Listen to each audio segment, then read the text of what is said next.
Okay, I'm totally destroyed now again. I'm gonna have to go back to the hospital. I haven't been able to sleep all night. Nightmare. Just not able to make it outside the hospital. Gonna have to head back without the iPad, which is a difficult thing. Thank God it's there, the hospital. This is unbearable. It's unbearable. Absolutely unbearable without my children, my loved ones. Can't manage to live at home. Not for 24 hours, nothing. But I'll be okay because the hospital is lovely and the Jazz Foundation is lovely and ambulance is on the way to get me.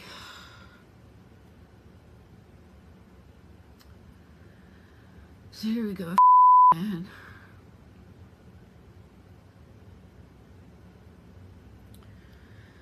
But, you know, the sun will come out tomorrow.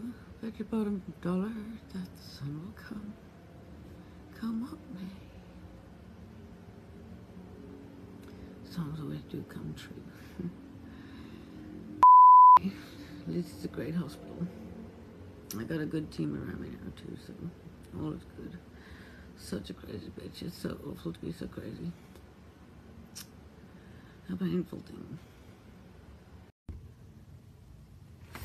Who knew the awesome power of the Facebook video?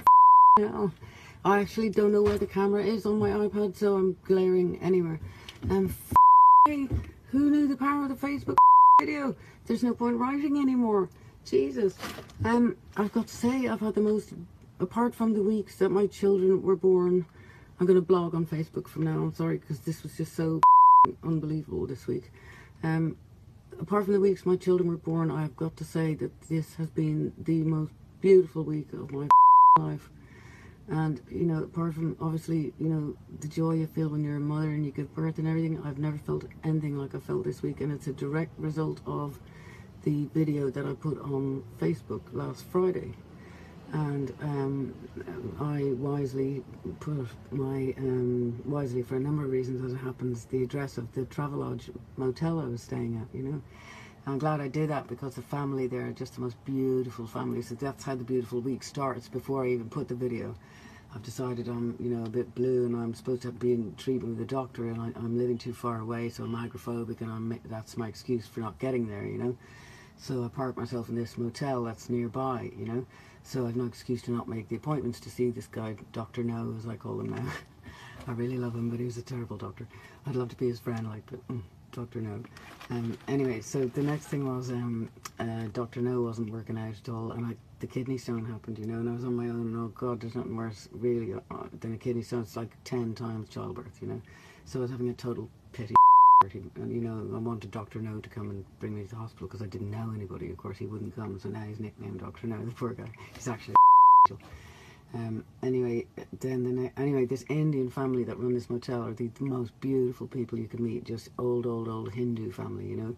And they live at the motel and they clean it and everything else, you know what I mean? And I'm doing this because I want to advertise the motel as well. I love motels because for smokers, you can smoke. There are always smoking rooms. They don't give a you can smoke, you can't do any other drugs, you can't play music late, whatever, you have to be respectful, they're selling sleep. But, you know, you can have a cigarette, you know. Yeah, they're so lovely and nice, and they had no idea who I was or nothing when I got there, but they just treated me like so nice since I got there. And even if anyone rang looking for me, they didn't even know who I was until all this hit the fan.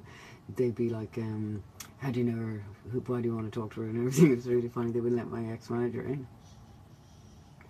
They must have smelled something. Anyway, I met them again today. But anyway, so I go in there. They're beautiful. I'm having a nice time in the hotel. The next thing is a beautiful family move in, and that we meet really funny. The guy downstairs, I hear a row. This guy's arguing with his girlfriend, you know, over the bad smell of smoke in the room. And I think maybe he's getting a bit annoyed, you know. I'm moving closer to the door in case she needs a bit of help, you know.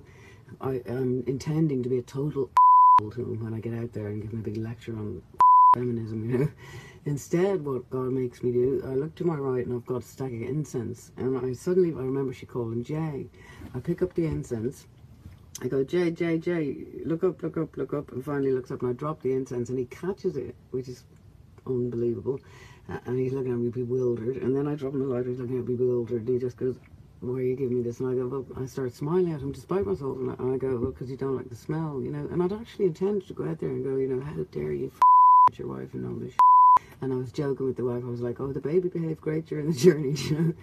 Anyway, we ended up making great friends, and that was fun. And their story was so similar to mine. It was bizarre, actually bizarre. And we were going to actually move in together, but I can't really do that. I need to do some recovery work. And, you know, but oh, it was lovely to hold their little baby. And the baby kissed me completely of his own accord. He didn't even have to. It was lovely. And if I get interrupted by the way a friend is coming around, in which case I'll continue, you know.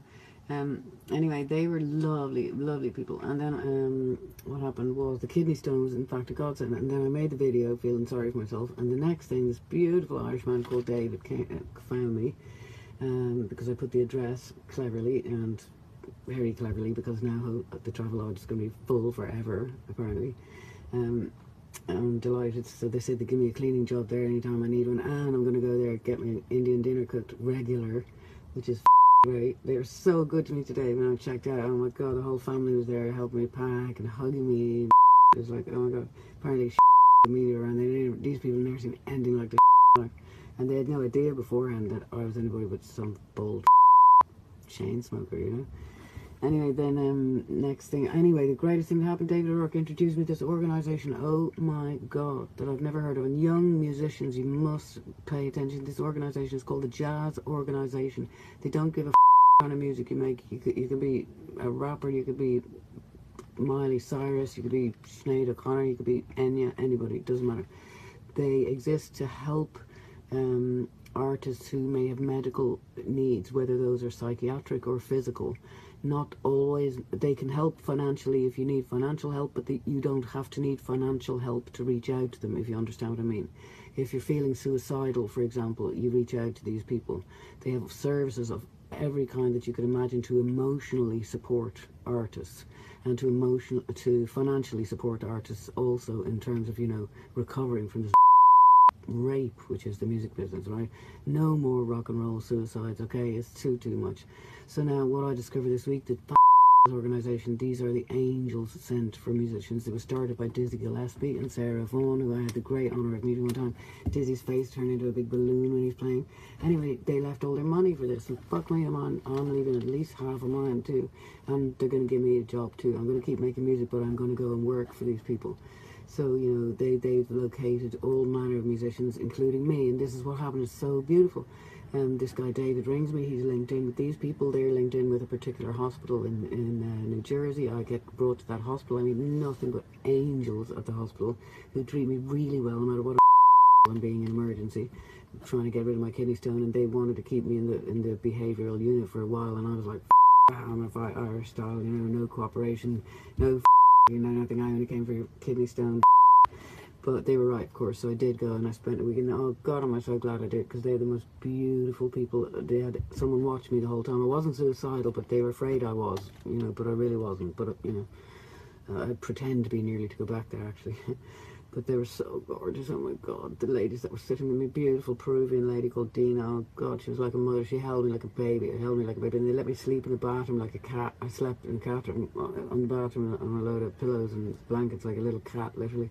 And every woman that watched me is this beautiful Spanish kind of woman, you know, that just is a mother. I hate Trump going on about Mexicans. By the way, he's holding the whole country to ransom. Hello, CNN? He's holding Mueller to ransom, threatening this fake nuclear war, which he may well start just to shut Mueller up, because Mueller's got his financial records. That's beside the point. It's making me so angry watching the lately, because CNN are not onto it. Anyway, every Spanish lady at this hospital so beautiful, every nurse so beautiful, even putting up with my you know, really kind, gentle, so lovely. The most lovely hospital I've ever been, run by the Jazz Organisation.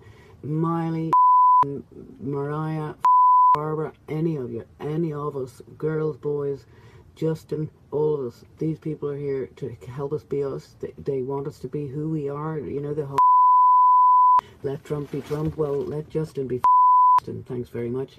In fact, Justin, I love you when you get in trouble. You know, they didn't let you be a kid.